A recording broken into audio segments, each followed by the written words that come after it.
আগে আমাদের খুব ভালোই ছিল। আগের যুগ আর এলাকার যুগ পরিবর্তন হয়ে গেছে। এখন কাকু কাউ মানে না, কাকু কাউ দাম দেয় না।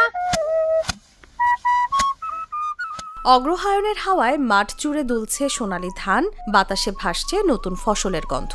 তবু নেই সেই চিরচেনা নবান্নের উচ্ছ্বাস। হাজার বছরের বাঙালি ঐতিহ্যের এই উৎসব আজ আধুনিকতার যান্ত্রিকতা, জীবনযাত্রার পরিবর্তন ও ধর্মীয় ব্যাখ্যার ভিন্নতায় ক্রমেই স্মৃতির পাতায় ঠাঁই নিচ্ছে।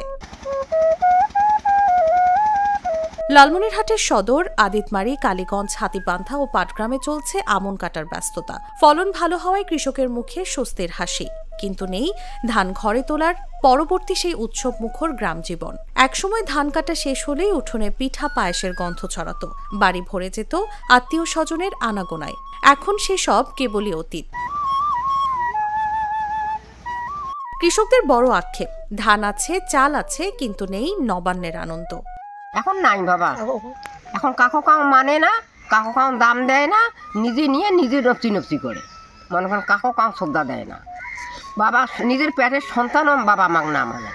আগে আমাদের খুব ভালোই ছিল, সবাই বাড়ি বাড়ি করতো, মলবি ডাকে নতুন প্রথম ভাত আমরা বসিয়ে মলবি একটু মিলে ঠিক পরে খাইছিলাম। এখনকার যুগে তো আর অতগুলো নাই, এখন আবাদ করিয়া ধান কাটি বাই নিয়ে যা খাইতেই থাকি আমরাই নিজে, আর মলবি টলবি আর ডাকাডাকি করি না। স্থানীয় প্রবীণরা বলছেন, শুধু উৎসব নয়, নবান্নকে ঘিরে মানুষের যে পারস্পরিক শ্রদ্ধা, সামাজিক বন্ধন ও ঐতিহ্যবোধ গড়ে উঠেছিল তাও ভেঙে পড়ছে। আগের যুগ আর এলাকার যুগ পরিবর্তন হয়ে গেছে, তাই ওটা বাদ দেওয়া হয়েছে। কি ওই ধান কাটিয়ে নিয়ে না হোক একটা মলবিরা খেয়ে খাওয়া ছিল, এখন ওটা নাই। যেগুলো কাম করতো, যার যতটুকু শক্তি বা সম্বল ছিল তাই ততটুকুই করছে, যার না ছিল তাই করে নেই। যে কোনো একটা প্রথম ফসল আমরা আসলেই আগে মলবি দেখাইতাম, ওইটাকে উৎসব করতাম, তারপর আমরা খাইতাম। তখন প্রতি ঘর ঘর এই উৎসবটা ছিল। এখন কিন্তু এই আস্তে আস্তে এই জিনিসগুলো বিলে নিয়ে যাচ্ছে, আর নাই বলা যায়। নবান্ন তাই আজ আর গ্রামের উৎসব নয়, বরং পুরনো প্রজন্মের স্মৃতিতে বেঁচে থাকা এক হারানো আনন্দের নাম। নিউজ ডেস্ক, জাগো নিউজ।